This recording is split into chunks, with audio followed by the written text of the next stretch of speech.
سیدہ جس سے ہو راضی تم اسی سے راضی روئے حق کے لیے ہے یہ نشانی کافی. اعوذ باللہ من الشیطان الرجیم. بسم اللہ الرحمن الرحیم. الحمد للہ رب العالمین والصلاة والسلام علی سید الانبیاء والمرسلین حبیب الہ العالمین ابو القاسم محمد صلی علی محمد محمد وعلى آلہ الطیبین الطاہرین سیما بقیت اللہ فی الارضین. قال اللہ تعالی فی کتابہ الکریم بسم اللہ الرحمن الرحیم. ام حسبت ان اصحاب الكهف والرقیم كانوا من آیاتنا عجبا. درود بھیجے گا محمد و آل محمد صلی علی محمد و آل محمد. خدا نے تعالیٰ کا انتہائی احسان ہے، انتہائی شکر ہے. اس نے بیش بہا نعمتیں نصیب فرمائی. خدا نے تعالیٰ کا انتہائی لطف و کرم ہے. اس نے ہمیں قرآن، اہل بیت اطہار علیہ السلام کی معرفت، ان کا احترام ہمیں نصیب کیا، اور اس احترام کے نتیجے میں آپ یہاں بی بی ام الائمہ کی شہادت کی مجلس میں تشریف لائے ہیں. السلام علیکم. خدا تعالیٰ سے دعا کرتے ہیں پروردگارہ مرتے دموں تک ہمیں اہل بیت کے بہترین چاہنے والوں میں قرار فرما. دنیا اور آخرت کے تمام مراحل میں اہل بیت کی شفاعت و ہمراہی نصیب فرما. نسلاً بعد نسل قیامت تک ہماری تمام نسلوں کو ان کے تابع داروں میں قرار فرما.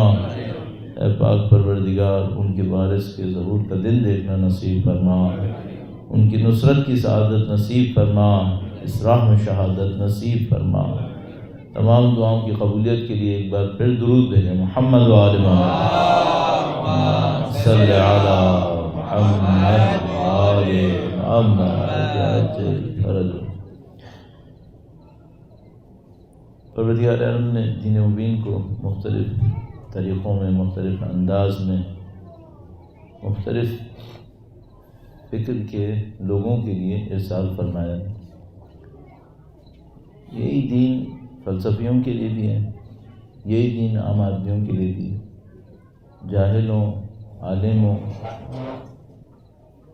کسی کا بیک گراؤنڈ بہت بڑا علمی گھرانے کا ہو، کسی کا بیک گراؤنڈ چوپائے ہونے کا ہو، سب کے لیے یہی دین ہے. قرآن وہی قرآن ہے. ایک فلسفی بھی یہی سورہ توحید پڑھے گا، میں بھی یہی سورہ توحید پڑھوں گا. یہ ممکن ہی نہیں ہے کہ اس قرآن کریم میں گہرائی نہ ہو. اگر گہرائی نہیں ہوتی یا ایک ہی گہرائی ہوتی تو میرے لیے کافی ہوتی. عالم کہاں جاتا؟ فلسفی کہاں جاتا؟ اچھا اگر ایک گہرائی ہوتی فلسفی کے لیے ہوتی تو میرے جیسا بندہ کہاں جاتا تھا؟ اس کے لیے تو کتاب نہیں ہوتی نعوذ باللہ تعالیٰ. جبکہ خدا تعالیٰ نے فرمایا کہ یہی کتاب ہدن للناس ہے. اگر یہ ہدن للناس ہے اور لوگوں میں مختلف سطح فکری کے لوگ ہیں بڑے پڑھے لکھے بھی ہیں، جاہل بھی ہیں، متوسط بھی ہیں، سب کے لیے یہی کتاب ہے۔ اور پھر یہ دعویٰ بھی ہے کہ اس سے بڑھ کر بھی کوئی اور کتاب نہیں ہو سکتی تھی۔ تو بھئی اگر ایک کتاب جاہلوں کے لیے ہوتی تو عالموں کے لیے کوئی اور کتاب ہوتی، تو پھر یہ کتاب تو اس سے بڑھ کر ہو جاتی اگر کوئی عالموں کے لیے لکھ دیتا۔ خدا تعالیٰ فرماتے ہیں کہ نہیں، یہی کتاب سب کے لیے سب سے اچھی کتاب ہے۔ اس کا مطلب یہ ہے کہ اس کی ایک ایک آیت کے اندر کئی معنی ہونے چاہیے جو ہر سطح فکری کے لیے مناسب بھی ہو اور اس سے بڑھ کر ممکن بھی نہ ہو۔ اگر آپ نے یہ قبول کیا، اور ظاہر مسلمان ہونے کے ناطے ہم سب اسے قبول کرتے ہیں، تو ذرا تصور کیجیے گا اس کتاب کے ہم وزن اہل بیت کی سیرت ہے۔ اس کتاب کے ہم وزن اہل بیت کی سیرت ہے۔ اب اگر کتاب میں یہ کمال ہو اور اہل بیت کی سیرت میں وہ کمال نہ ہو، نعوذ باللہ تعالی، تو پھر ہم وزن کیسے ٹھہری، پھر ثقل کیسے ٹھہری؟ اس کا مطلب یہ ہے کہ ہر امام کی ذات میں جس طرح قرآن عالم کے لیے بھی ہے، جاہل کے لیے بھی ہے، فلسفی کے لیے بھی ہے، مدبر کے لیے بھی ہے، عام انسان کے لیے بھی ہے، سیرت اہل بیت بھی اسی طریقے سے ہے۔ سینکڑوں سال ہو گئے محنت کرتے ہوئے اسی 250 سال زندگی کے اوپر، 250 سال حیات طیبہ ہے ظاہری طور پر۔ 11 ہجرہ میں اللہ کے نبی کی وفات یا ایک معنی میں شہادت، یہاں سے لے کر غیبت صغریٰ کے آغاز تک 250 سال زندگی بنتی۔ اس 250 سال کو کتنے کروڑ اور کتنے ارب سالوں کے لیے اسوہ حسنہ کہا قرآن کریم نے۔ اللہ اکبر۔ جس طرح خدا کی کتاب پاکستانیوں کے لیے بھی ہے، چینیوں کے لیے بھی ہے، امریکیوں کے لیے بھی ہے، یہی اہل بیت کی سیرت سب کے لیے ہے۔ اب اگر ایک نقطہ اس میں بس اور اضافہ کر لیجئے، وہ یہ کہ مرد ہونے کے ناطے 13 معصوم اور عورت ہونے کے ناطے 1 معصومہ۔ اللہ اکبر۔ یہی ایک معصومہ کی ذات دنیا کے اربوں انسانوں کے لیے اسوہ حسنہ قرار پائی۔ کیا مقام و عظمت ہوگی ان کی ذات کی۔ ان کی ذات کے عظمت کے اسی کم علمی کے ساتھ اعتراف کے لیے درود بھیجیں محمد و آل محمد صلی علی محمد آل محمد۔ اس کا مطلب ہے جس طرح سے ہم کبھی کبھی قرآن کریم پڑھتے ہوئے اس بات کو سمجھ پاتے ہیں کہ بھئی یہ تو ایک بات ہے جو ہمیں سمجھ میں آئی ہے، اس میں 10 باتیں اور ہوں گی جو ہمیں سمجھ میں نہیں آئی۔ اللہ کے نبی کا فرمان بھی ہے، معصومین علیہ السلام نے مکرر مختلف طریقوں سے اس کو ارشاد فرمایا کہ دیکھو قرآن کریم کے 70 متن ہیں۔ اب 70 پہ بھی مفسرین بیان کرتے ہیں کہ عربی کے اندر جب کہتے ہیں 70 تو اس کا مطلب 79 + 1 نہیں ہوتا، 70 کا مطلب ہوتا ہے کثرت، بہت زیادہ۔ تو اگر اللہ کے نبی فرما رہے ہیں قرآن کریم کے 70 متن ہیں، اس کا مطلب یہ نہیں 69 + 1 70 میننگز ہیں، نہیں۔ اللہ کے نبی ارشاد فرما رہے ہیں اتنے معانی ہیں کہ 70 تو کچھ بھی نہیں ہوں گے پھر اس کے سامنے۔ اسی طرح اہل بیت کی زندگی ہے۔ اب اس میں جو ناانصافی ہماری طرف سے ہوئی ہے وہ قرآن کریم کے ساتھ بھی ہوئی ہے اور سیرت کے ساتھ بھی ہوگی۔ قرآن کریم کے ساتھ کیا ناانصافی ہوئی سب کے سامنے واضح ہے۔ جو استعمال ہونا چاہیے تھا قرآن کریم کا وہ تو ہوا نہیں، اور جو ہوا وہ قرآن کریم کی شان و منزلت میں انتہائی کم رہا، وہی کم و بیش سیرت کے ساتھ بھی ہوا، کم و بیش وہی کام سیرت کے ساتھ بھی ہوا۔ تو اب یہ تھا کہ ہمیں سب سے پہلے اپنے آپ سے ایک سوال کرنا ہوگا، وہ یہ کہ بھائی الحمدللہ رب العالمین، خدا تعالیٰ نے یہ فضیلت نصیب کی کہ ہم ان کے چاہنے والے ہیں، ہم ان کے ماننے والے ہیں، ان کا احترام کرنے والے ہیں۔ اس سے سیرت کے ناطے اخذ کیا کرنا ہے، حاصل کیا کرنا ہے،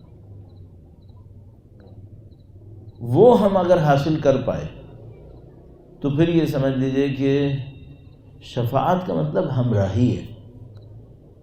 اگر کوئی شخص کسی ایک قول میں اپنے معصوم کے ہمراہ ہو گیا، اتنی شفاعت تو ویسے ہی مل گئی نا اس کو، اتنی شفاعت تو ویسے ہی مل گئی. ایک روایت عرض کرتا ہوں آپ کی خدمت میں. آج میں اپنی زندگی میں کوشش کرتا رہوں گا, آپ بھی کوشش کرتے رہیں گے کہ بھئی ہم ایک ایک قدم ہی صحیح کچھ نہ کچھ اہل بیت کے نزدیک ہوتے رہیں, کچھ نہ کچھ ہوتے رہیں. میرا تو یہ خیال ہے کہ ہر مجلس ہماری ایسی ہونی چاہیے کہ سننے والوں کو ایک قدم کم سے کم اہل بیت کے نزدیک کرے, تاکہ زندگی اسی راستے کے اوپر بڑھے. اس سے پہلے کہ میں اس مطلب کو عرض کروں, ایک اور مطلب ذہن میں آ رہا ہے سریع, اس کو بھی عرض کرتا ہوں اور انشاءاللہ اس کو ذہن میں رکھتے ہوئے واپس آئیں گے. درود بھیجے گا محمد و آل محمد صلی علی محمد.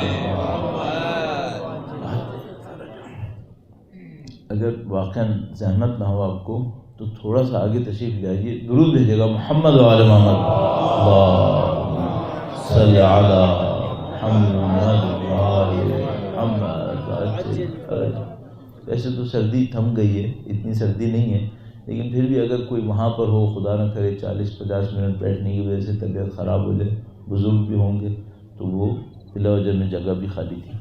ایک بار پھر تمام افراد کی صحت و سلامتی کے لیے, مزید تندرستی کے لیے, مزید توفیقات کے لیے درود بھیجیں محمد و آل محمد صلی علی محمد. ایک مطلب تھا کہ انسان اپنی زندگی میں مشکلات کا سامنا کرنا پڑتا ہے, تو قرآن کریم نے بھی ارشاد فرمایا ان مع العسر یسرا.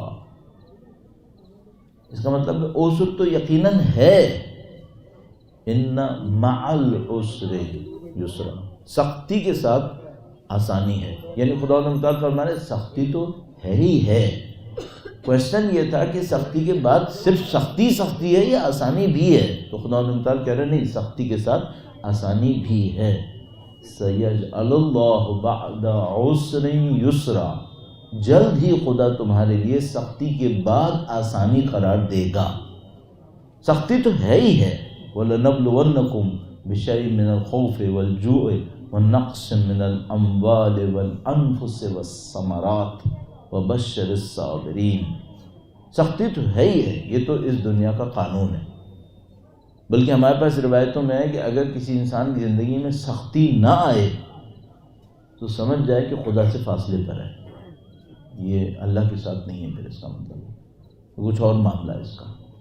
کئی روایات ہیں, اس میں تفصیلات میں کیا جانا. تو اب زندگی میں سختی تو جز ہے, تھوڑا سا ایکو اگر کم کر سکیں تو کر لیجیے. زندگی میں سختی جز ہے. اب میں یہ کیسے سمجھوں یہ سختی مجھے خدا کی طرف سے عذاب میں ملی ہے یا امتحان میں ملی ہے؟ اچھا, کچھ سوالات ہم لوگوں سے ہوتے رہتے ہیں. سوالات میڈیا کا دور ہے, آپ کو پتہ ہی ہے.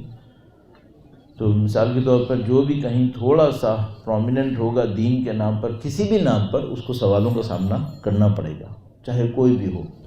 تو اگر آپ دین کے نام پر ہیں تو پھر تو آپ کو بہت سارے سوالات کے جوابات دینے پڑیں گے. ان سوالوں میں سے جو مسلسل ہوتے رہتے ہیں, ایک سوال یہی ہے, وہ ہم پر سختی آتی ہے اور ہمیں یہ سمجھ میں نہیں آتا کہ یہ سختی خدا کی راہ میں مخالفت کرنے کی وجہ سے آئی ہے, نافرمانی کی وجہ سے آئی ہے, یا نہیں خدا تعالیٰ بہرحال اپنے چاہنے والوں کا امتحان لیتا ہے, امتحان میں آئی.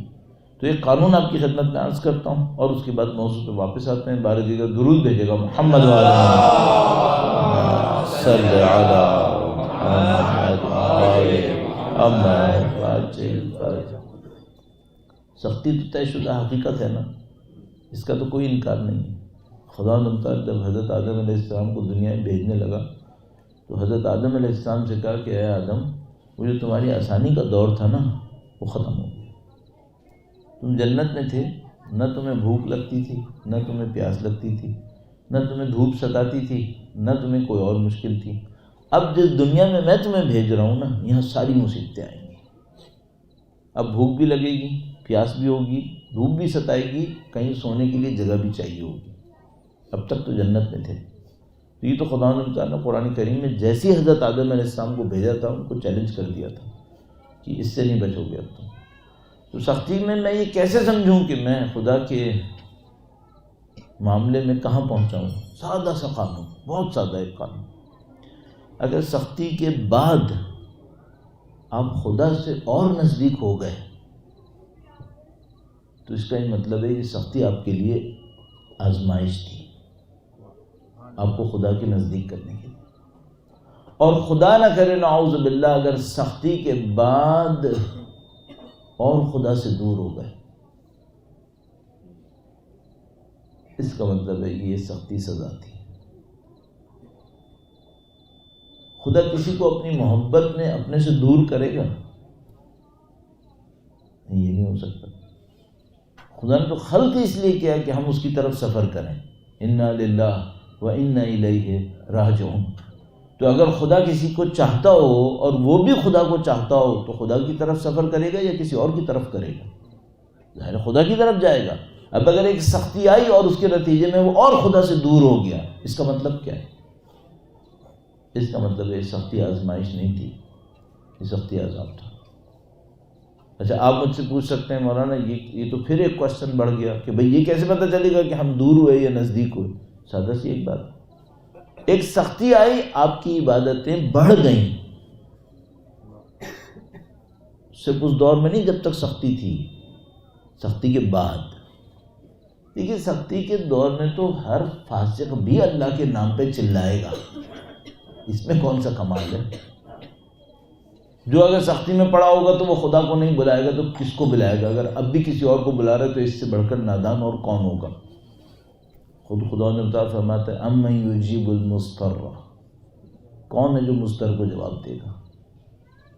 تو مسلمان کو اتنا تو پتہ ہے نا کہ بھئی اگر میں پکاروں گا تو خدا ہی ہے جو جواب دے گا۔ بلکہ میں ایک اور بات بھی عرض کر دوں، ہمارے پاس ایک روایت موجود ہے اور اس میں اللہ کو خطاب کر کے کہا کہ خدا تو ہی ہے جو ان کو بھی جواب دیتا ہے جو بتوں کے سامنے سر جھکاتے ہیں،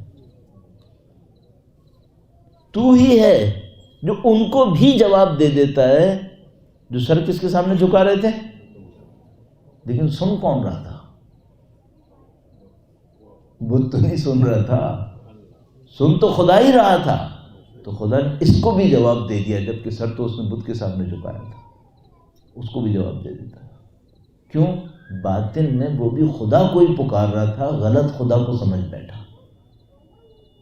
یہ بڑی عجیب بات ہے، یہ بڑی عجیب ایک اور روایت میرے ذہن میں آتی ہے، مفہوم روایت ہے، کسی نے روایت کی ہے اللہ کے نبی سے، درود بھیجے گا محمد وعلی محمد صلی علی محمد وعلی،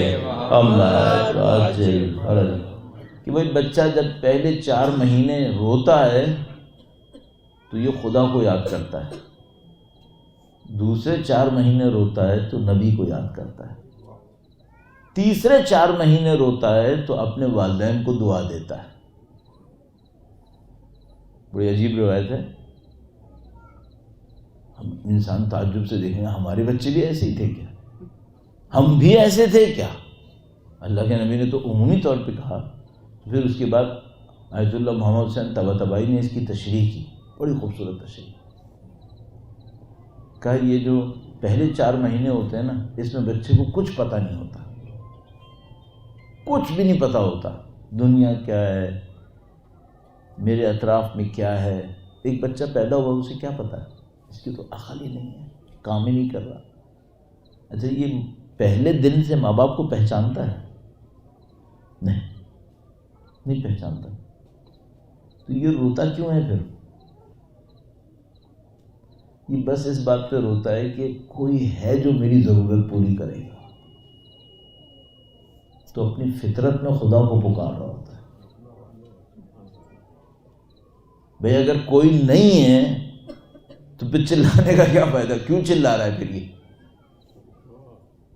جس خدا نے اس کو چلانا سکھایا نا، اسی نے اس کے دل میں امید ڈالی ہے کہ میں پورا کروں گا۔ یہ خدا کا نظام ہے۔ پھر کہا یہ دوسرے 4 مہینے تک آتے آتے اتنا اس کو پتہ چل جاتا ہے کہ میرے اطراف میں کچھ لوگ ہیں، یعنی اسے کیا پتہ چل جاتا ہے کہ کوئی ہے جو میرے اور بنانے والے کے درمیان بھی ہے۔ والدین کو نہیں پہچانتا، تو کہا یہ جو ہے نا یہ فطرتاً نبی تک پہنچ جاتا ہے کہ کوئی ہے جو خالق اور میرے درمیان واسطہ بنا ہوا ہے۔ تیسرے مرحلے تک آتے آتے اپنے والدین کی شکلیں پہچاننے لگتا ہے، تو پھر اس کو سمجھ میں آتا ہے کہ نہیں، یہ خاص دو ہیں کہ جو خاص میرا خیال کرتے ہیں۔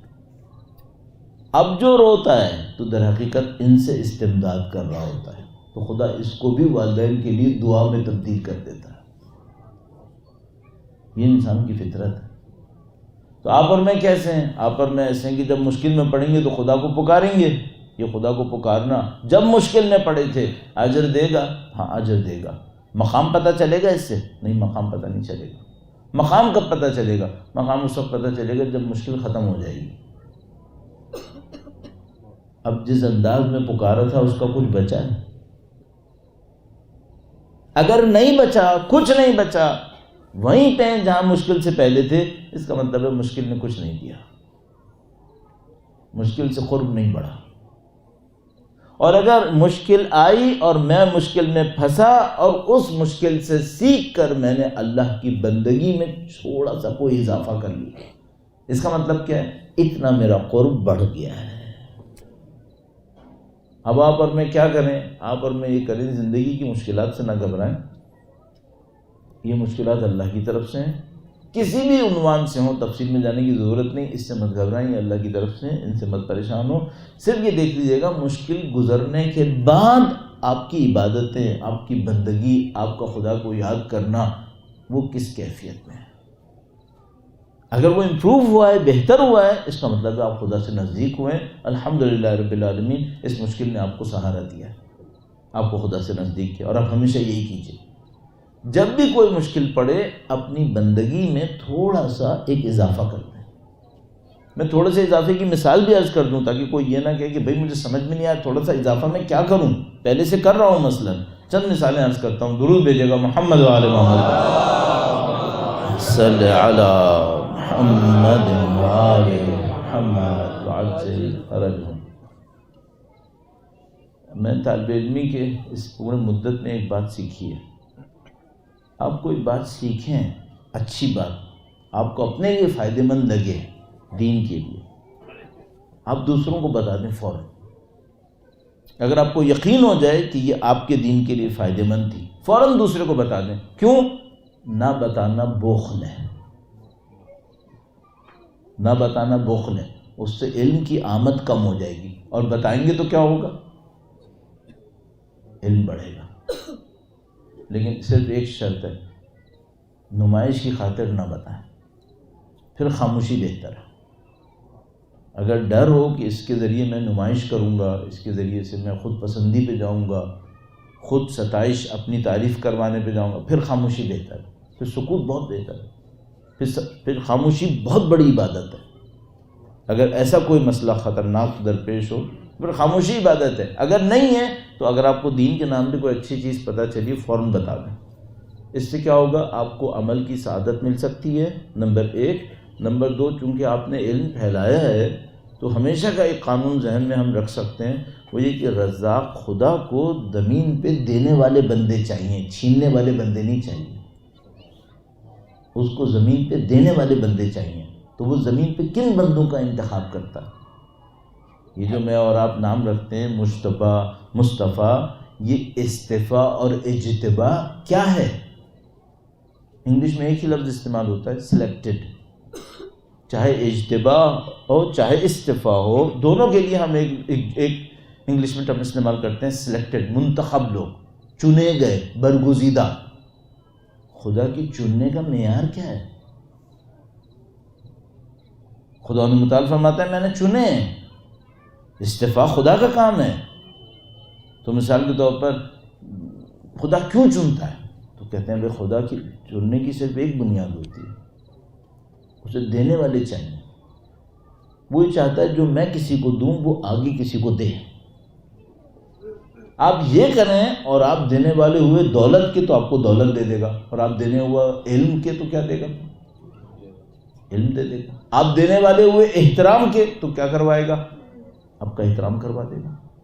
آپ دینے والے عزت کے ہوئے تو کیا کرے گا؟ عزت دلوا دے گا۔ جس چیز کے آپ دینے والے ہوئے وہ خدا بھر بھر کے دے گا، اور اگر آپ نے ایک معاملہ روک لیا تو کیا ہوگا؟ قرآن کریم فرماتا ہے ان عدتم عدنا، اگر تم پلٹے ہم بھی پلٹ جائیں گے۔ غربت دولت کی کمی سے نہیں آتی، دل کی تنگی سے آتی ہے۔ یہ جو غربت آتی ہے، یہ جو فقر آتا ہے، یہ سب کا سب ہمارا معاملہ ہے۔ یہ پروڈکشن کا ایشو نہیں ہے کہ سونا کم بن رہا ہے، دولت کم بن رہی ہے، ٹیکسٹائل کم بن رہی ہے، اس کا اس سے کوئی تعلق نہیں ہے۔ پہلا تعلق ہماری کنجوسیوں کا، ہمارے ظلم کا ہے۔ اگر آپ اس کو سولو کر لیں، آپ دینے والے بندے ہیں، تو خدا مطلق دینا شروع کر دے گا۔ کل پرسوں مجھے ایک بہت اچھی چیز سننے کو پڑھنے کو ملی، میں آپ کی خدمت میں عرض کرتا ہوں، اور یہ ایک مثال بن جائے گی جو میں نے کہا کہ مشکل پڑے تو آپ اپنے دین میں اضافہ کر لیں۔ درود بھیجے گا محمد وعلی صلی علی محمد وعلی محمد۔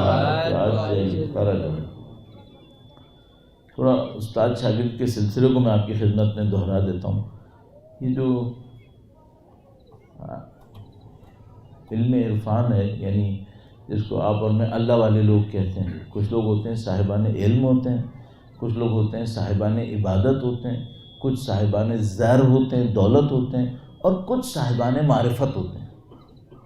خوش نصیب بہت کم ہوتے ہیں جن میں یہ سب چیزیں جمع ہو جاتی ہیں، بہت کم خوش نصیب ہوتے ہیں جن میں یہ ساری چیزیں جمع ہو۔ صاحب علم بھی ہو، ایک اور فضیلت بھی ہے صاحب جہاد، صاحب جہاد خود ایک فضیلت ہے۔ تو بہت کم لوگ ایسے ہوتے ہیں جن کے اندر علم بھی ہو، عرفان بھی ہو، جہاد بھی ہو۔ اگر ہماری تاریخ میں ایسا کوئی بہت برجستہ شخص آیا تو ہمارے علماء نے ان کو شہید کا لقب دے دیا۔ تو یہ جو ہمارے پاس شہید اول ہیں، شہید ثانی ہیں، یہ لوگ اس کیٹیگری کے لوگ ہیں۔ یہ نہیں تھا کہ صرف صاحبان علم تھے، صاحبان علم ان سے بھی زیادہ ہوں گے شاید، گرچہ شک ہے کہ شہید ثانی سے بڑھ کر کوئی رہا ہو، لیکن بہرحال شاید ہوں گے، لیکن ان میں بہت ساری فضیلتیں جمع ہوئی تھیں۔ تو اس طرح کچھ فضیلتیں جمع ہو جاتی ہیں تو ان کو صاحبان عرفان کہا جاتا ہے کہ ان میں فضیلتیں۔ تو مثال کے طور پر اگر ہم آخری 100 سال کے اندر دیکھتے ہیں تو ایک بہت بڑی ہستی جس کے اندر کافی چیزیں جمع ہو گئیں، جتنی ہم پہچان پاتے ہیں تقریباً ساری جمع ہو گئیں، وہ آیت اللہ خمینی کی شخصیت تھی۔ ان میں بہت ساری فضیلتیں جمع ہو گئیں، تو ان کے اندر علم بھی تھا، فقاہت بھی تھی، فلسفہ بھی تھا، عرفان و معنویت بھی تھی، جہاد بھی تھا، دولت بھی تھی، طاقت بھی تھی، پتہ نہیں کیا کیا فضیلتیں ان کے اندر جمع ہو گئیں۔ امام خمینی پوری زندگی میں 2 آدمیوں کو اپنا استاد کہتے تھے۔ پڑھا تو انہوں نے بہت سارے لوگوں سے ہوگا، لیکن وہ تمام علوم کے اندر پریفرنس دیتے تھے، ترجیح دیتے تھے علم عرفان کو۔ ہر علم کا مرتبہ معلوم کے حساب سے ہوتا ہے۔ اس کو میں جلدی سے عرض کر دوں آپ کی خدمت میں، درود بھیجے گا محمد وعلی محمد صلی علی محمد وعلی محمد۔ معذرت چاہتا ہوں تھوڑا سا میں بات کو ادھر ادھر کر پاؤں، اور لیکن میرے ذہن میں کوئی پوائنٹ آ رہا ہے تو میں دریغ نہیں کر رہا ہوں، دینے کی کوشش کر رہا ہوں، اس خاطر ایسا ہوگا۔ جو علم ہوتا ہے اس کی جو قیمت ہوتی ہے وہ معلوم کے اوپر ہوتی ہے۔ اگر آپ کے اور میرے مثلا میرے پاس علم ہے بلڈنگ کا، تو میرے علم کی قیمت کیا ہے؟ بلڈنگ۔ اور اگر میرے پاس علم ہے قرآن کا تو میرے علم کی قیمت قرآن ہے۔ اور اگر میرے پاس علم ہے خدا کا، اس کو ہم عرفان کہتے ہیں۔ اور عرفان بھی 2 طرح کا ہوتا ہے، ایک وہ جو صرف سیکھنے سکھانے کا ہوتا ہے جس کو عرفان لفظی کہیں گے، آپ علمی کہیں گے، اور ایک وہ ہوتا ہے جو کرنے کرانے کا ہوتا ہے، اس کو ہم کہتے ہیں عرفان عملی۔ بات یہاں لفظی کی نہیں ہو رہی، علمی کی نہیں ہو رہی، عملی کی ہو رہی ہے۔ امام خمینی نے بہت سارے علم حاصل کیے، فقہ و فلسفہ و تاریخ اور پتہ نہیں کیا کیا۔ ان تمام اساتذہ میں انہوں نے صرف 2 افراد کو کہا ہمارے استاد، 2 افراد بس۔ ان میں سے ایک قم میں دفن ہے، ان کا نام ہے آیت اللہ مرزا جواد ملکی تبریزی، جو بی بی کے روضے کے سامنے ایک اسکوائر قبرستان ہے، اس کا نام بڑا عجیب سا ہے، میں نہیں لوں گا۔ اس قبرستان کے اندر ان کی قبر ہے، مرزا جواد ملکی تبریزی کی، کالے رنگ کا پتھر گرینائٹ جس کو کہتے ہیں، وہ آج کل اس قبر پہ لگا ہوا ہے، پہلے کچی تھی۔ تو آپ کبھی جائیں قم، اب انشاءاللہ کھلے اور تشریف لے جائیں تو ان کی قبر پہ جا کر بھی ایک فاتحہ پڑھ لیجیے گا. اس پہ بڑے بڑے معجزے ہوئے ہیں، بڑے بڑے کمالات ہوئے ہیں. معجزے تو نہیں کہوں، کمالات کہوں. ایک آیت اللہ مرزا جواد ملکی تبریزی ہیں اور دوسرے تہران میں ہوتے تھے آیت اللہ شاہ آبادی. آیت اللہ شاہ آبادی کی قبر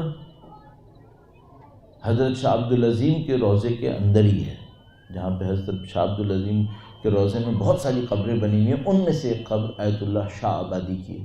وہاں بھی کوئی بھی آپ کو وہ نیلی وردی والے مل جائیں خدام تو ان سے پوچھ لیں کہ بھئی آیت اللہ شاہ آبادی کی قبر کیا ہے. ڈھونڈنے سے ذرا کمی ملتی ہے، وہ آپ کو بتا دیں گے کہ بھئی یہاں پر ہے، تو آپ جا کے پڑھ لیجیے گا. امام خمینی دو افراد کو کہتے تھے ہمارے استاد، وہ یہ دو افراد تھے. البتہ ایک فضیلت آیت اللہ شاہ آبادی کو حاصل ہے. امام خمینی نے پوری زندگی میں صرف ایک آدمی کو کہا ہے ہمارے کامل استاد، وہ آیت اللہ شاہ آبادی تھے. جو دوسرے استاد تھے آیت اللہ مرزا جواد ملکی تبریزی، وہ قم میں دفن. ان کے استاد وہی تھے. آیت اللہ مرزا جواد ملکی تبریزی کس کے استاد تھے؟ امام خمینی کی. مرزا جواد ملکی تبریزی کے استاد کون تھے؟ وہی استاد تھے جو آیت اللہ بہجت کے استاد تھے. آیت اللہ بہجت کے استاد کون تھے؟ ان کا نام تھا آیت اللہ سید علی قاضی طباطبائی. سید علی قاضی طباطبائی کو امام خمینی کہتے تھے وہ توحید کا پہاڑ تھے. ان کے استاد تھے حسین قلی ہمدانی.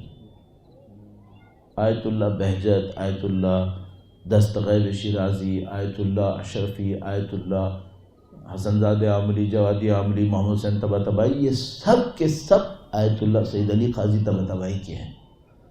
اور آیت اللہ سید علی قاضی طباطبائی کس کے شاگرد تھے؟ حسین قلی ہمدانی کے. اور حسین قلی ہمدانی نے ہی مرزا جواد ملکی تبریزی کی تربیت کی تھی اور انہوں نے امام خمینی کی تربیت کی تھی. آیت اللہ شاہ آبادی بھی واسطے سے مرزا حسین قلی ہمدانی سے لنک ہوتے ہیں. تو یہ مرزا حسین قلی ہمدانی بہت پراسرار شخصیت تھی. تو انہوں نے کہا آیت اللہ مرزا جواد ملکی تبریزی نے کہ میں نے اپنے استاد سے مرزا حسین قلی ہمدانی ان سے پوچھا کہ قلب کی تطہیر کے لیے، پاکیزگی کے لیے کون سا عمل فائدہ مند ہے؟ قلب کی تطہیر، پاکیزگی کے لیے کون سا عمل فائدہ مند ہے؟ اب میرے ساتھ مشکل یہ تھوڑا سا میں دو جملے قلب کے اگر بول دوں. قلب کون سی جگہ تھی؟ پہلے عرض کر چکا ہوں، آپ بھول چکے ہوں گے، مجھے تقریباً یقین ہے. قلب انسان کے اندر وہ صلاحیت ہے جس سے وہ اعلیٰ حقائق کو درک کرتا ہے. اگر کوئی شخص اعلیٰ حقائق کو درک نہیں کر رہا ہوتا، اس کا مطلب ہے اس کے قلب کے اوپر مشکل آئی ہوئی ہے. اور اگر کوئی اعلیٰ حقائق کو درک کر رہا ہو، اعلیٰ حقائق کا مطلب پلینٹس نہیں ہیں، ہم سب جانتے ہیں، اسٹارز نہیں ہیں، آسمان نہیں ہیں، اعلیٰ حقائق کچھ اور ہیں، ہم سب کو معلوم ہے. تو اگر کسی کے اندر وہ اعلیٰ حقائق ریفلیکٹ ہو رہے ہوں، چونکہ یہ حاصل کرنے والی چیز نہیں ہے، صرف ریفلیکٹ ہوتی ہے، تو اس کا قلب صاف ہے. اور اگر قلب صاف نہیں ہے اس کا مطلب یہ حقائق سے محروم رہے گا، اسے کچھ نصیب نہیں ہونے والا. تو انہوں نے اپنے استاد سے کہا کہ استاد ہمیں حقائق حاصل کرنے کی خواہش ہے، اور حقائق ملتے ہیں قلب سے. قلب پاکیزہ ہو تو حقیقتیں ملتی ہیں. قلب کی پاکیزگی میں بہت ہوشیاری سے سوال کیا انہوں نے. کہا مستحب اعمال میں سے کون سا عمل سب سے اچھا ہے؟ کیوں؟ کیونکہ ان کو پتا تھا کہ اگر میں نے یہ مستحب کی قید نہیں لگائی تو استاد کیا کہیں گے؟ واجبات انجام دو، حرام ترک کرو. اگر مستحب کی قید نہیں لگاتے نا تو وہ یہی کہتے سب سے پہلے کہ واجبات انجام دو اور حرام کو ترک کرو. ہماری آبادیاں کیوں قلب کے معاملے میں پھنسی ہوئی ہیں؟ کیونکہ ابھی ہم واجب حرام کی قید سے ہی باہر نہیں آ پا رہے. اس پہ تو چلیں پہلے تو پھر کوئی بات آگے بڑھے گی، لیکن پھر بھی کوئی نہ کوئی فائدہ ہو جائے گا. تو انہوں نے کہا مستحب اعمال میں سے کون سا عمل ایسا ہے جو قلب کی پاکیزگی کے لیے بہت مددگار ہے؟ تو انہوں نے کہا 3 عمل ہم نے پائے ہیں. 3 عمل ہم نے پائے ہیں. وہ 3 میں آپ کی خدمت میں عرض کروں گا. آپ کو جب بھی کوئی مشکل لاحق ہو اپنی زندگی میں ایک بڑھا دیجیے گا. بلکہ احتیاطاً مشکل آنے سے پہلے ہی ایک بڑھا دیں تاکہ معاملہ تو شروع ہو، اور پھر انشاءاللہ لطف فرمائے گا خدا۔ درود بھیجے گا محمد وعلی محمد، صلی علی محمد وعلی محمد عجل فرجهم۔ اگر میں آپ سے پوچھوں کہ آپ اپنے قلب کی طہارت کے لیے ایک ہفتے میں کتنے منٹس مجھے دے سکتے ہیں، یا اس کام کو دے سکتے ہیں، مجھے دینے کا کیا فائدہ، اس کام کو دے سکتے ہیں، تو آپ کتنے منٹ دینا چاہیں گے؟ اپنے ذہن میں سوچ لیجیے۔ قلب کی تطہیر کا معاملہ چھوٹا معاملہ ہے، بہت اہم معاملہ ہے، بہت اہم ہے، صحیح ہے۔ انہوں نے کہا کہ کون سا مستحب عمل سب سے زیادہ فائدہ مند ہے؟ کہا میں نے اپنے تجربے سے 3 عمل دیکھے سب سے زیادہ فائدہ مند۔ نمبر 1 اسپیسیفک نہیں ہے، پہلا عمل اسپیسیفک نہیں ہے، جنرلائزڈ ہے۔ کہا سجدے طولانی کرو، کہا اس سے تمہارے قلب کی تطہیر ہوگی۔ اچھا اگر یہ کہہ رہے ہیں نا سجدے طولانی کرو، اس کا مطلب ہے رکوع طولانی سے وہ بات نہیں آئے گی، اس کا مطلب ہے یوں ہاتھ پھیلا کے دعا کرنے سے وہ بات نہیں آئے گی۔ اگر یہ کہہ رہے ہیں نا سجدے طولانی کرو، اس کا مطلب کیا ہے؟ سجدہ ہی چاہیے طولانی۔ اب کوئی کہے مولانا میں دعائے کمیل پڑھ لوں یہ اس کی جگہ ہو جائے گا؟ نہیں بھائی، یہاں سجدے کی بات ہوئی، سجدے میں دعائے کمیل پڑھ لوں۔ کسی نے کہا کہ نجف میں ایک زمانے میں عالم یہ تھا کہ ہم لوگ کہیں بیٹھے تھے اور یہ سوچ رہے تھے کہ نجف میں عرفاء کتنے ہیں، تو انہوں نے کہا بھائی پہلے یہ تو طے کرو کہ عرفاء ہوتے کون ہیں۔ تو انہوں نے کہا بھائی ہم نے یہ دیکھا ہے کہ عرفاء وہ ہوتے ہیں جو ابو حمزہ شمالی پڑھیں۔ انہوں نے کہا نہیں وہ تو پھر بہت ہیں۔ انہوں نے کہا چلو تھوڑا سا اور کر لیتے ہیں، ابو حمزہ شمالی ہر روز پڑھیں، یعنی کہ نہیں یہ بھی ہمیں پتہ ہے کافی ہے۔ تو کہنے لگا پھر ایک اور کام کرتے ہیں، ابو حمزہ شمالی نماز شب کی وتر میں پڑھیں۔ یعنی ہاں یہ بات ہے، اس کو ڈھونڈنا پڑے گا۔ کہنے کہ ایک اور بات بھی ہے، گھر میں نہیں پڑھے حرم میں پڑھے۔ یعنی ہاں یہ ٹھیک ہے۔ یعنی اگلے دن ہم گئے، ہم نے شمار کیا 100 سے اوپر تھے۔ ایک زمانے میں یہ عالم تھا نجف کا، 100 سے اوپر تھے جو ابو حمزہ شمالی نماز شب کی وتر کی قنوت میں ابو حمزہ شمالی پڑھتے تھے۔ یہ در مولا امیر المومنین کے صدقے میں یہ کچھ ہوا ہے۔ درود بھیجیں مولا امیر المومنین کے ساتھ، صلی علی محمد وعلی محمد وعجل فرجہ۔ 3 عمل کا نمبر 1 سجدے طولانی کرو۔ نمبر 2 شب جمعہ 100 مرتبہ سورہ قدر پڑھو۔ شب جمعہ 100 مرتبہ سورہ قدر پڑھو۔ آپ کی مشکل کو آسان کرنے کے لیے میں نے ہمیشہ یہ کوشش کی جہاں کوئی ذکر پتہ چلے اسٹاپ واچ لگا کر یہ دیکھ لوں اس ذکر میں ٹائم کتنا لگے گا، تاکہ مجھے پتہ چل جائے کہ بھائی مجھے یہ کرنا ہے یا نہیں کرنا ہے، کرنا ہے تو مجھے کتنا ٹائم چاہیے۔ تو میں نے کیلکولیٹ کیا، میں اس کو میجر کیا، تو مجھے یہ لگا کہ اگر ایک انسان ایوریج سورہ قدر پڑھے، نہ بہت تیز تیز نہ بہت سلو، تو وہ تقریباً 15 سیکنڈ لگائے گا، 15 سیکنڈ لگائے گا۔ تھوڑا تیز پڑے گا تو 10-12 سیکنڈ، 15 سیکنڈ آن ایوریج آپ لے سکتے ہیں۔ تو 1 منٹ میں 4 سورہ قدر پڑھ لے گا، تو کتنے منٹ میں وہ 100 پڑھے گا؟ 25 منٹ۔ قلب کی پاکیزگی کے لیے زیادہ ہے۔ تیسرا عمل انہوں نے کہا، تیسرا عمل یہ ہے کہ عصر جمعہ 100 مرتبہ سورہ قدر پڑھ لیں۔ بس ایک دفعہ سورہ قدر پڑھے 100 شب جمعہ، اور دوسرا انہوں نے کہا عصر جمعہ میں 100 دفعہ پڑھے۔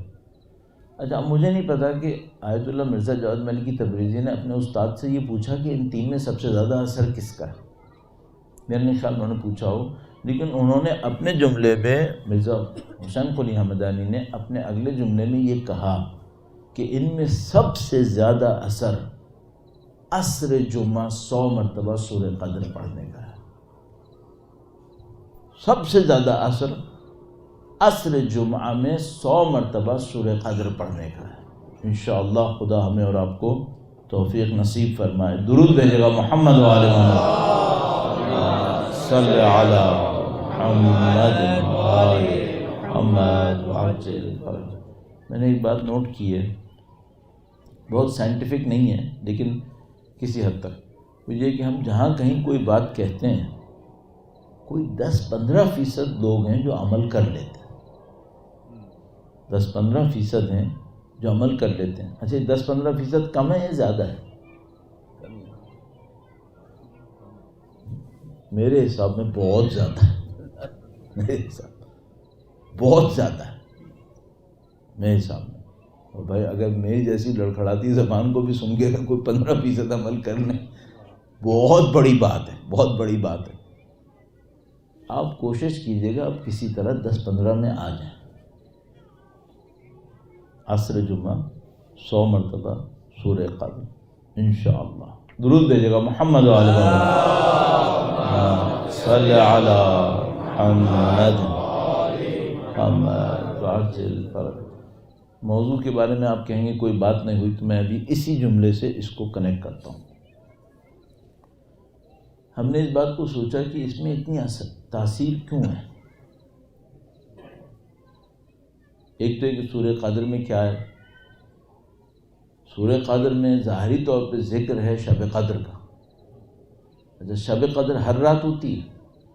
نہیں، سال میں ایک دفعہ آتی ہے شب قدر، اس کا بھی ابہام ہے کون سی رات آتی ہے، لیکن بہرحال سال میں ایک دفعہ آتی ہے۔ ایک عالم نے کہا کہ میں یہ چاہتا ہوں کہ شب قدر کی فضیلت کو درک کروں، تو کیا کروں؟ تو انہوں نے کہا بھائی 3 راتوں میں سے ایک رات شب قدر ہے۔ تو کہا کہ کوئی روایت ہے جو یہ کہے کہ اور بھی کوئی امکان ہے؟ کہا ہاں ایک امکان ہے، آخری 10 راتوں میں سے ایک ہو سکتی ہے۔ کہا ٹھیک ہے، کوئی امکان اور بھی ہے کیا؟ کہا ممکن ہے کہ مطلب روایت کا کچھ اور ہو، ہم لوگ یہ سمجھ بیٹھے ہوں۔ انہوں نے کہا ٹھیک ہے، پھر میں ایک کام کرتا ہوں، 1 سال ہر رات شب قدر کے اعمال انجام دے دیتا ہوں۔ 1 سال ہر رات شب قدر کے اعمال انجام دے دیتا ہوں۔ کیا فائدہ ہوگا؟ یعنی کم از کم اللہ کے سامنے 1 مرتبہ تو شب قدر درک کر لوں گا نا، 1 مرتبہ تو ہو جائے گی۔ اتنی اہمیت ہے اس کی، شب قدر بھی کم نہیں ہے۔ لیکن پھر سوال ایک اور ہے، وہ یہ کہ بھائی میں جمعے کے دن شب قدر کہاں سے آ گئی؟ شب جمعہ میں شب قدر کہاں سے آ؟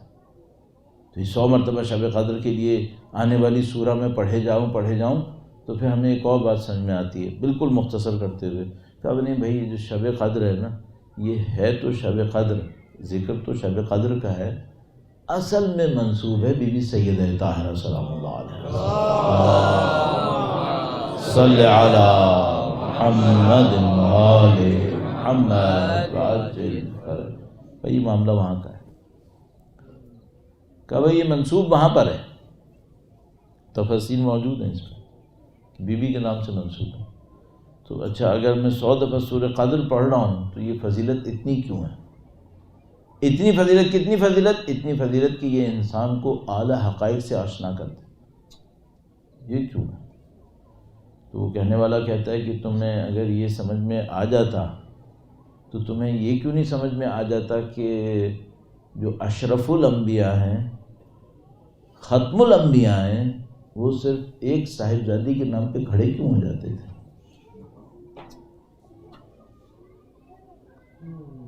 ہم اور آپ بہت سارے کام ایسے کرتے ہیں جن کا تعلق حقائق سے نہیں ہوتا، ظاہر سے ہوتا ہے۔ بہت ساری چیزیں ایسی کرتے ہیں جن کا تعلق حقیقتوں سے نہیں ہوتا، بہت ساری چیزیں ایسی کہتے ہیں جو حقیقت میں نہیں ہوتی، بہت ساری چیزیں ایسی کہتے ہیں جو حقیقت میں ہوتی ہیں، صرف ہمارے دل تک ہوتی ہیں۔ مثلا اگر میں کسی سے یہ کہوں کہ بھائی تم میرے لیے بہت عزیز ہو، صحیح ہے، میں کون ہوں جس کے لیے عزیز ہے؟ میں ایک انسان ہوں۔ یہ کون ہوا؟ یہ وہ ہے جو مجھے عزیز ہے۔ تو اس کی حقیقت میں نے کیا بیان کی؟ اس کی حقیقت یہ بیان ہوئی کہ یہ ایک آدمی ہے اور یہ ایک آدمی کے لیے مورد پسند ہے، نہ اس بندے کی پسند کا کوئی معیار ہے، نہ اس بندے کا کوئی معیار ثابت ہو۔ لیکن اگر کوئی یہ کہے کہ یہ میرے جگر کا ٹکڑا ہے اور کہنے والا خود رحمت للعالمین ہے، اور وہ کہنے والا بھی وہ ہے کہ جو سوائے حقیقت کے کوئی جذباتی بات کرتا ہی نہیں ہے، ما ينطق عن الهوى ان هو الا وحی یوحی، حقیقت کے علاوہ کوئی بات ہی نہیں کرتے۔ تو مثلا اگر اللہ کے نبی ارشاد فرماتے ہیں کہ بھائی میری اور علی کی مثال ایسی ہے، تو یہ صرف جذبات کا بیان ہوتا ہے کیا؟ نہیں، جذبات کا بیان نہیں ہوتا، یہ کائنات کے حقائق کا بیان ہوتا ہے، حقیقت۔ بس اگر اللہ کے نبی نے فرمایا کہ یہ میرے جگر کا ٹکڑا ہے، تو اللہ کے نبی نے اپنے جذبات کنوے کیے ہیں، یہاں پر صرف جذبات کی بات ہو رہی ہے کہ ایک نبی ہیں، وہ باپ ہیں، اور انہوں نے کہا یہ میری بیٹی میرے جگر کا ٹکڑا ہے، یہ بات ہے صرف؟ نہیں، یہ بات نہیں ہے۔ کیوں؟ کیونکہ یہ نبی ہیں، یہ کوئی جذباتی بات کرتے ہی نہیں ہیں، ان کی ہر بات کے پیچھے کوئی حقیقت ہوتی ہے تو یہ کرتے ہیں۔ اگر مثال کے طور پر اللہ کے نبی تشریف فرما ہوں، صبح کو اٹھے، اصحاب برابر میں بیٹھیں، اللہ کے نبی کہیں آج کتنی اچھی صبح ہے، اس کا مطلب کیا ہوتا ہے؟ آج کی صبح ہوا ٹھنڈی ہے اور وہ ٹھنڈک نبی کو پسند آئی، نعوذ باللہ تعالی؟ نہیں، آپ فوراً کہتے ہیں اگر اللہ کے نبی نے کہا آج کتنی اچھی صبح ہے، فوراً دیکھو دن کیا ہے، تاریخ کیا ہے، ہوا کیا ہے جو اللہ کے نبی کہہ رہے ہیں آج بہت اچھی صبح ہے۔ کیوں؟ نبی صرف جذبات کو بیان نہیں کرتے، نبی کسی حقیقت کو بیان کرتے ہیں۔ تو مثلا اس وقت ضرورت ہے کہ کوئی عقل مند وہاں پہ کھڑا ہو اور کہے اے اللہ کے رسول بیان فرمائے کہ آج کیا اچھائی ہے، تو پھر اللہ کے نبی بتائیں گے مثلا آج کا دن وہ دن تھا جب یہ ہوا تھا، اس وجہ سے کہہ رہا ہوں کہ آج کتنی اچھی صبح ہے۔ بات ہو گئی۔ اب اگر اللہ کے نبی تشریف فرما ہے، اور اللہ کے نبی کون ہے؟ رحمت للعالمین۔ اچھا، اب ہم نے تمام اللہ کے نبی کے اوصاف میں سے رحمت للعالمین کیوں کہا؟ کیونکہ یہ وہ صفت ہے جو خدا نے کہی ہے، وما ارسلناک الا رحمتا للعالمین، اور اللہ نے اپنے آخری نبی کو جب بنا کر بھیجا تو یہ رحمت للعالمین کیوں کہا؟ ہاد للعالمین کیوں نہیں کہا؟ خدا ہادی بھی تو ہے۔ رزاق للعالمین کیوں نہیں کہا؟ خدا رزاق بھی تو ہے۔ عادل للعالمین کیوں نہیں کہا؟ خدا عادل بھی تو ہے۔ صادق للعالمین کیوں نہیں کہا؟ خدا صادق بھی تو ہے۔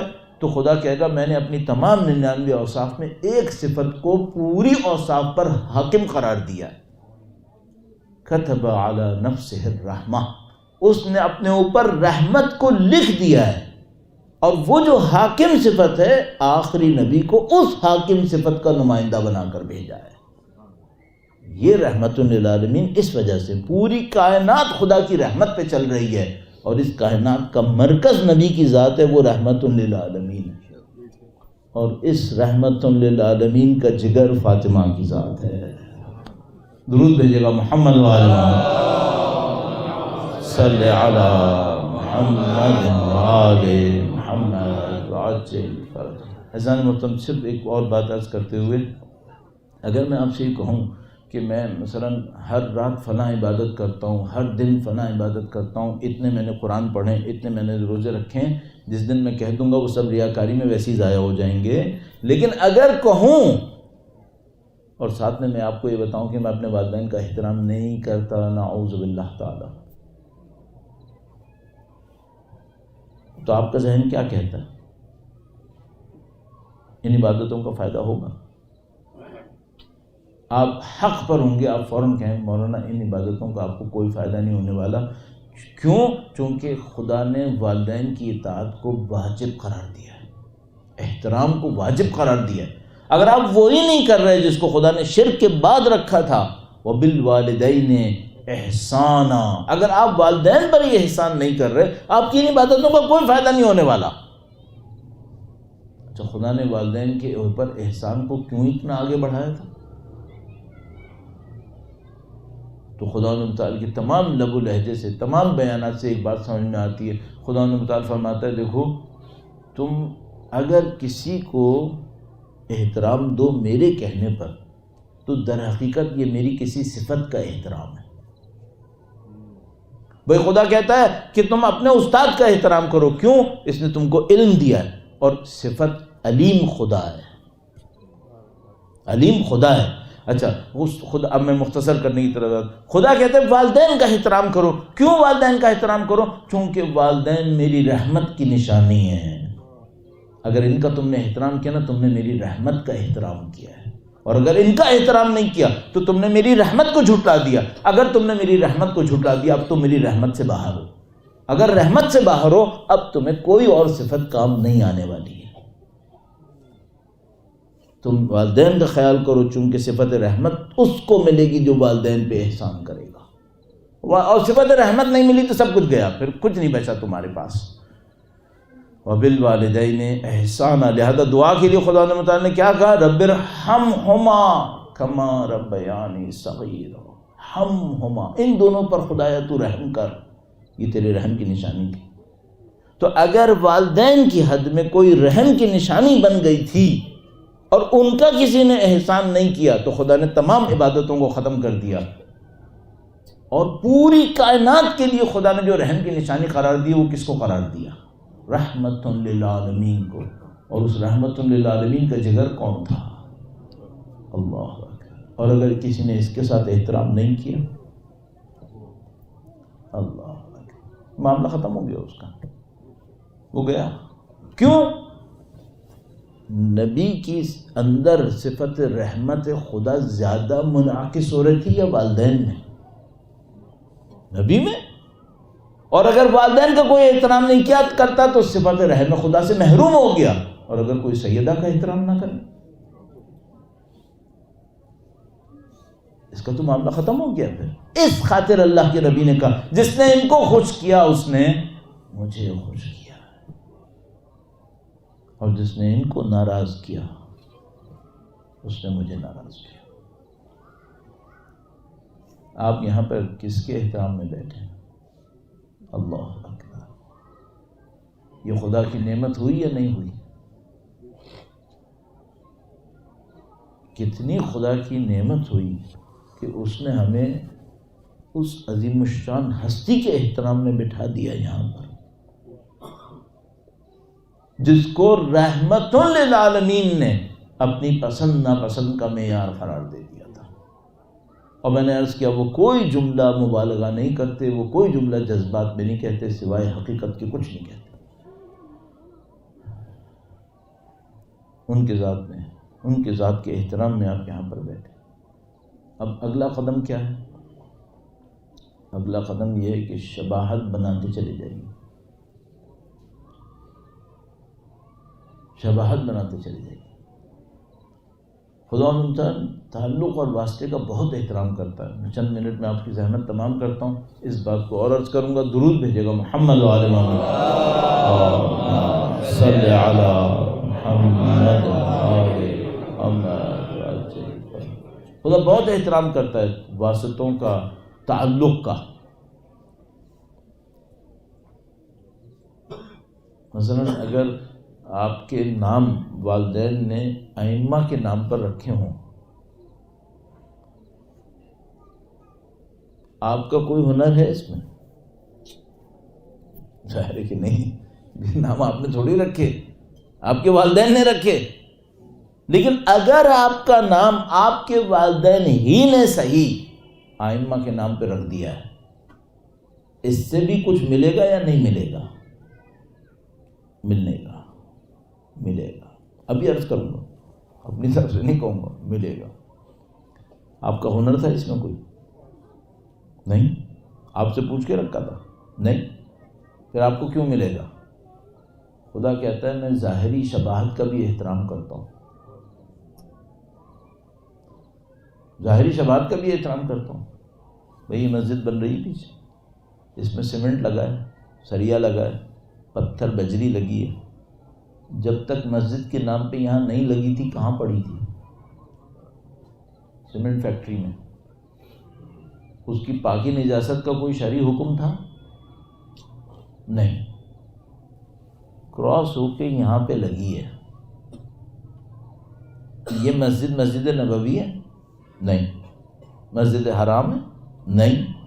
یہ کیا ہے؟ یہ کسی نبی نے بنائی ہے، ولی نے بنائی ہے، وسیع نے بنائی؟ نہیں، کچھ نہیں. یہ ہم اور آپ کے جیسے لوگ جمع ہوئے، انہوں نے کہا ہم اس کو مسجد بناتے ہیں. خدا کہتا ہے جب تم نے مسجد بنا دیا نا، اس کے پاکی کے واجب ہونے کا حکم میرا ہے. تم نے بنائی کوئی بات نہیں. کہاں سے لائے تھے سیمنٹ فیکٹری سے لائے کوئی بات نہیں. سریا کہاں سے لائے تھے؟ اسٹیل سے لائے تھے، کہیں سے بھی لائے تھے. اتنا ہی کہ تم نے میرے نام پر اس کو وقف کیا ہے، ختم. اب میں اس کا حکم جاری کروں گا. خدا کا حکم کیا جاری ہوا؟ اگر یہ نجس ہو جائے تو کسی کو نماز پڑھنی ہو اور وقت باقی ہو تو نماز نہیں پڑھ سکتا، پہلے پاک کرنی پڑے گی. کس سیمنٹ بجری کے نجس ہونے کا حکم آیا ہے؟ وہ جو پہلے باہر پڑی تھی. کس وجہ سے آیا؟ تعلق ہو گیا، واسطہ ہو گیا، تعلق واسطے سے آیا. بچوں کے نام میں نے رکھے تھے، میں نے تو اپنا نام نہیں رکھا تھا، والدین نے رکھا تھا. اہمیت ہے؟ ہاں اہمیت ہے. ثابت ہے؟ ہاں ثابت ہے، ثابت ہے. روایت موجود ہے، بڑی عجیب روایت ہے. ایک دفعہ قم میں اسی طرح شہادت کے ایام تھے، بی بی کی شہادت کے ایام تھے، مجالس ہو رہی تھیں بی بی کے ایام کی. اس زمانے میں شہروں پر میزائلوں کی بمباری ہو رہی تھی، ایران عراق کی جنگ چل رہی تھی، شہر پر میزائل برستے تھے، قم میں بھی آتے تھے. اسی طرح شہادت کے ایام تھے، ایک مجلس پر جو خواتین کی مجلس تھی بمباری ہو گئی، میزائل گر گیا. اور میزائل گرا اس میں مجھے یاد نہیں ایگزیکٹ تھا، بالکل صحیح دقیق کتنی خواتین شہید ہوئی تھیں، لیکن مجھے یاد آتا ہے کہ کوئی 22 یا 24 خواتین اس میں شہید ہو گئی تھیں. ایک بات بڑی عجیب تھی، سب کے نام بی بی کے القاب میں سے کوئی ایک لقب تھا. یہ پتہ نہیں کیا اتفاق تھا. اب کہیں گے نہیں اس سے تو ثابت نہیں ہوا، اتفاق ہو سکتا ہے. ہاں بالکل ہو سکتا ہے، میں متفق ہوں آپ کے ساتھ. اب ایک اور بات عرض کرتا ہوں، اب یہ اتفاق نہیں ہوگا. ایک شخص روایت کرتا ہے کہ میں چھٹے امام جعفر صادق علیہ السلام، اللہم صل علی محمد وآل محمد وعجل فرجہ. بیوی کا ذکر اتنا عجیب ہے. میرے جیسا آدمی تو ظاہر مصائب پڑھنا اچھا نہیں جانتا، مجھے اچھا نہیں آتا پڑھنا. تو اگر میں مصائب ذکر کروں اور کسی کے اوپر حالت گریہ طاری نہ ہو تو اس کی غلطی نہیں ہے، میری غلطی ہے، مجھے نہیں اچھا آتا. لیکن بیوی کے ذکر میں اتنا عجیب ہے، اتنا عجیب ہے. مجھے 20-25 سال ہو گئے مجالس پڑھتے ہوئے. میں نے دیکھا ہے کہ کبھی بیوی کے مصائب نہیں، فضائل بیان کرو نا لوگ رونے لگتے ہیں. یہ پتہ نہیں کتنی عجیب بات میں نے نوٹ کی، اور صرف یہاں پاکستان کراچی میں نہیں، پوری دنیا میں پتہ نہیں کتنی دفعہ دیکھ چکا ہوں میں. فضائل بیان کر رہے ہوتے ہیں، پتہ نہیں لوگ رونے لگتے ہیں، اور ایک عجیب اثر ہے. تو وہ بندے خدا راوی کہتا ہے میں امام کی خدمت میں حاضر ہوا. اس نے کہا کہ ایک اور بندہ وہاں پر آیا، ایک اور امام کا چاہنے والا آیا، اور اس نے امام کو خبر دی، کہا کہ مولا میرے گھر میں بچی کی ولادت ہوئی ہے، ایک بچی کی ولادت ہوئی. امام نے اس کو مبارکباد دی. پھر امام نے پوچھا کہ تم نے بچی کا نام کیا رکھا ہے؟ اہل بیت ظاہر بہت سارے کام ایسے کرتے تھے ہم لوگوں کو سکھانے کے لیے. اب امام پوچھ رہے ظاہر، امام نے پوچھا تم نے بچی کا نام کیا رکھا ہے؟ تو اس نے بیوی کا نام دہرایا، کہا میں نے بچی کا نام فاطمہ رکھا ہے. نام کا اثر ہے یا نہیں ہے؟ سنیے. کہنے لگا جیسی میں نے کہا کہ بچی کا نام فاطمہ رکھا ہے، کہنے لگا کہ چھٹے امام نے فاطمہ کا لفظ دہرانا شروع کر دیا. ایک دفعہ کہا فاطمہ. راوی کہتا ہے کہ امام بی بی کا نام دہراتے جاتے تھے اور چہرے کے تغیرات نقش تبدیل ہوتے جاتے تھے. ایک دفعہ فرمایا فاطمہ، گویا چہرے پر افسردگی آ گئی. پھر کہا فاطمہ، چہرہ مغموم ہو گیا. کہنے لگا پھر کہا فاطمہ، آنکھوں سے آنسو جاری ہونا شروع۔ کہنے لگا کہ راوی کہتا ہے کہ امام فاطمہ کہتے جاتے تھے، گریہ بڑھتا جاتا تھا اور سر جھکاتے چلے جاتے تھے۔ کہا ایک موقع آیا کہ زار و قطار رونے لگے اور سر ایسا جھک گیا جیسے رکوع کی حالت میں آ گئے ہو۔ کہنے لگا پوری محفل کے اوپر غم طاری ہو گیا، لوگ گریہ کرنے لگے، اور ایک موقع کے اوپر امام تھوڑا سا سر کو بلند کرتے ہیں تو پورے رخسار مبارک کے اوپر آنسوؤں کی لڑی تھی، اور عجیب جملہ کہا اے شخص، اب جب تو نے اپنی بچی کا نام فاطمہ رکھا ہے تو اسے تھپڑ نہیں مارنا۔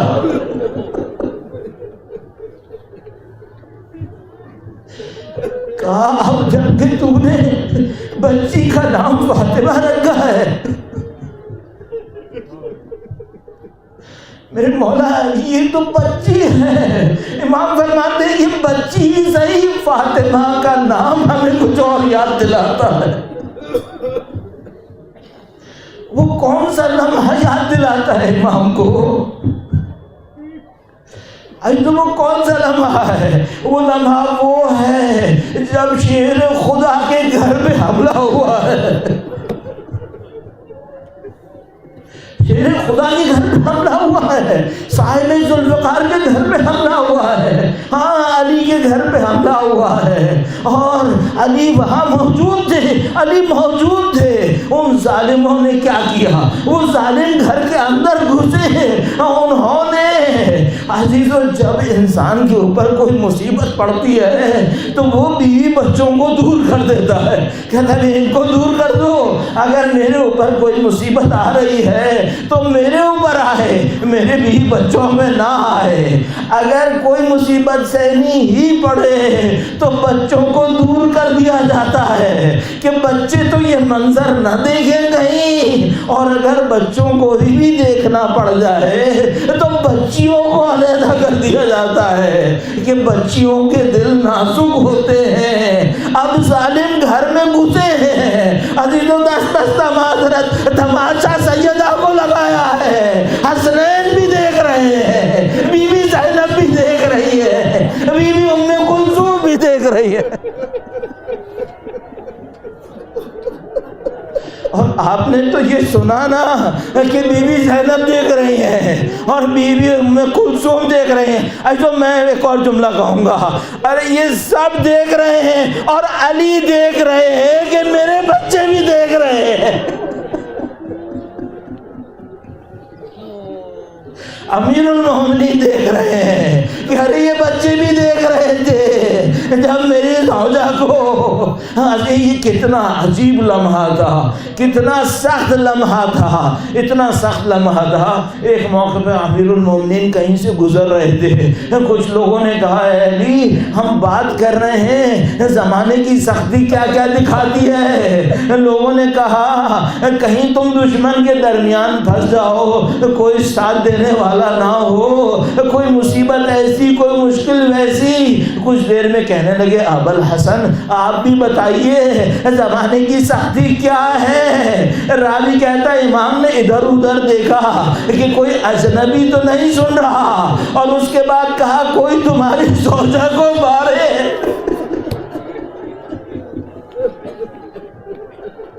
کوئی تمہاری زوجہ کو مارے اور تم کچھ نہ کر سکو۔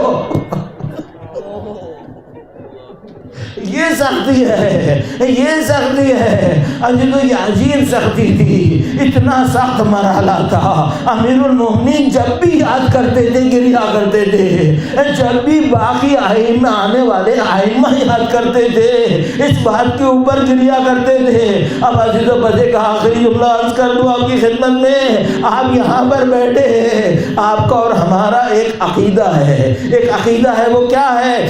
عقیدہ ہے کہ ہمارا امام حاضر ہے اور ہمارا امام ناظر ہے، اگر امام حاضر ہے اور امام ناظر ہے اور کائنات کا کوئی واقعہ اس سے چھپا ہوا نہیں ہے تو عزیزو بس اتنا سوچ لو، جیسے کہ امام وقت بیان کرتے ہیں کہ تم لوگوں کے لیے تو علی اصغر کا واقعہ تاریخ میں ہوا نا، میری تو آنکھوں کے سامنے ہوا ہے، میرے جد امجد کو میرے سامنے ذبح کیا گیا ہے۔ بس عزیزو آخری جملہ ہمارے اور آپ کے لیے سیدہ پر دروازہ گرا تھا، تماشا لگا تھا، وقت کے امام کے لیے یہ منظر آنکھوں کے سامنے ہوا ہے کہ ان کی جدہ ماجدہ پکار رہی تھی یا مہدی ادرکنی۔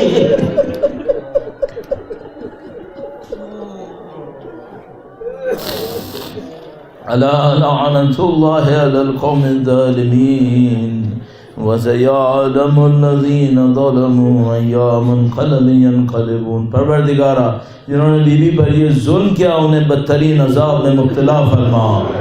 اے پاک پروردگار جنہوں نے امیر المومنین کے گھر پہ حملہ کیا انہیں بدترین عذاب میں مبتلا فرما۔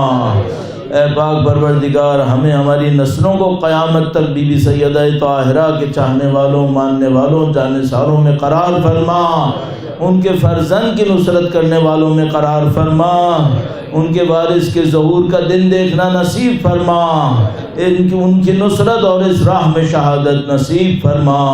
ماتم حسین۔